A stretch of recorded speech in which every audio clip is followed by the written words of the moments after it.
Assalamualaikum warahmatullahi wabarakatuh. Nama saya Ayunda Asna, NIM 18205-116. Nah, di sini saya akan menjawab beberapa pertanyaan yang berkaitan dengan pengawasan pasif. Yang pertama yaitu pengawasan pasif adalah pengawasan melalui penitipan laporan-laporan atau penelitian laporan-laporan yang tertulis yang selalu dilakukan oleh pihak debitur, seperti laporan keuangan, laporan penyaluran keuangan, laporan aktivitas, dan yang lain-lain. Dan selanjutnya yaitu apa sih pengawasan aktif itu? Nah, pengawasan aktif itu adalah pengawasan yang mana ini itu dilakukan dengan cara pengawasan on the spot atau bisa diartikan secara langsung oleh debitur.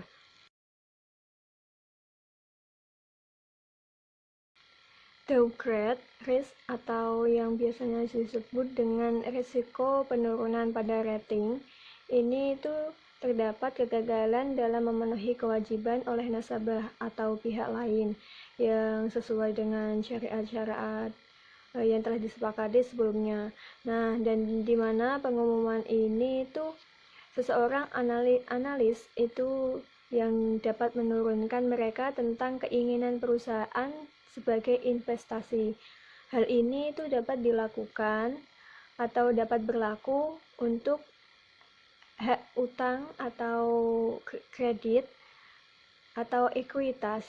Nah, peningkatan ini pada dasarnya itu berasal dari berbagai sumber, bisa jadi perusahaan pialang, perusahaan dari lembaga keuangan atau lembaga yang lainnya.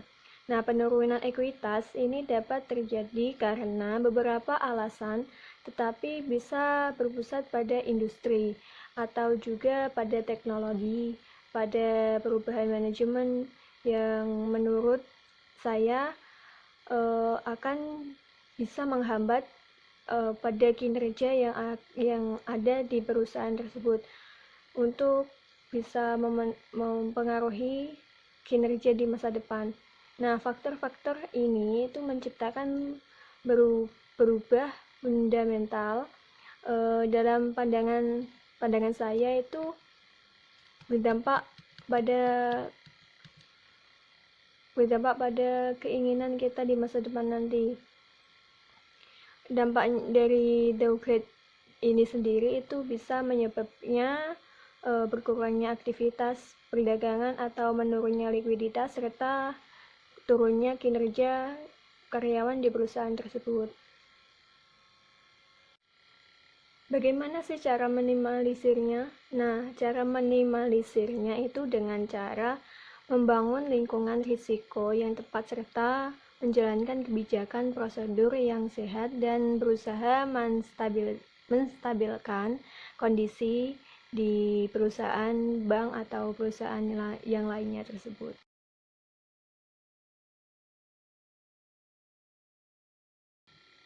Nah, sindikasi ini adalah pembiayaan yang diberikan oleh dari satu lembaga atau bisa lebih lembaga keuangan ya, dan hanya untuk satu objek pembiayaan tertentu. Berarti dia itu hanya menuju ke satu objek. Nah, di sini juga ada dua jenis sindikasi. Yang pertama itu ada sindikasi murni atau lead syndication, dan yang kedua ada club deal. Nah, yang sindikasi murni ini di sini sindikasinya itu 2 atau lebih bank berdasarkan akad pada pembiayaan. Nah, di mana syarat dan ketentuan ini berlaku untuk semua pemberi fasilitas atau bank tersebut. Nah, untuk yang kedua yaitu club deal. Nah, ini itu dibentuk berdasarkan pembiayaan multilateral. Untuk sebuah proyek nasabah yang berdasarkan dengan spesifik akad yang disepakati oleh semua pihak, baik itu bank atau yang lainnya. Untuk prosedur tersendiri dari sindikasi pembiayaan ini, yang pertama itu bisa pembiayaan diberikan kepada beberapa debitur, dan juga pembiayaan ini itu difasilitasi oleh arranger yang sudah diberikan wewenang sepenuhnya. Dan yang kedua yaitu jaminan dikuasai secara perisau. Dan yang ketiga yaitu administrasi dan checklist semua dokumen pada persyaratan itu, khususnya pada pembiayaan dan jaminan itu difasilitasi oleh agensi.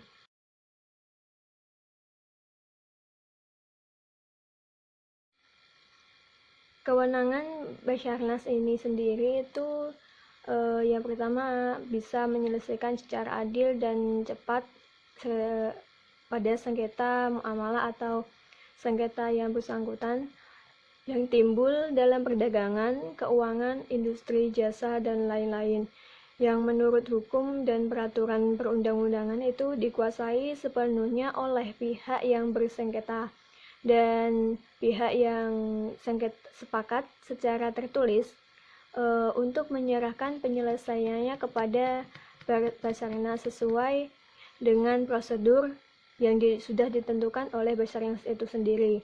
Nah, yang kedua yaitu memberikan pendapat yang mengikat atas permintaan para pihak tanpa adanya suatu sengketa mengenai persoalan berkenaan dengan suatu perjanjian yang sudah disebutkan tadi.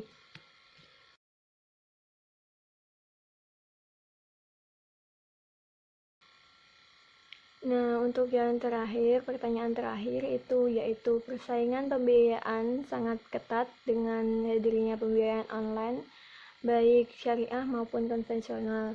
Nah, bagaimana sih strategi bank syariah dalam menghadapi persaingan pembiayaan online?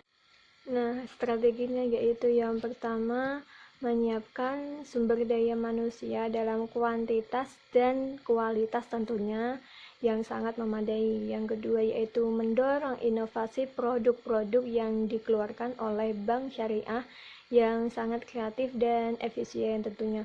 Dan yang ketiga yaitu karena sekarang teknologi informasi sangat canggih dan sangat berkembang, maka kita bisa memanfaatkan adanya teknologi informasi itu secara optimal, yaitu dengan cara mendorong penciptakan produk unggulan yang berbasis online.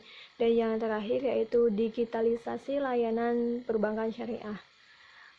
Demikian yang bisa saya sampaikan. Mohon maaf bila masih ada kurangnya, karena saya juga masih tahap belajar. Wabillahi taufiq wal hidayah. Wassalamualaikum warahmatullahi wabarakatuh.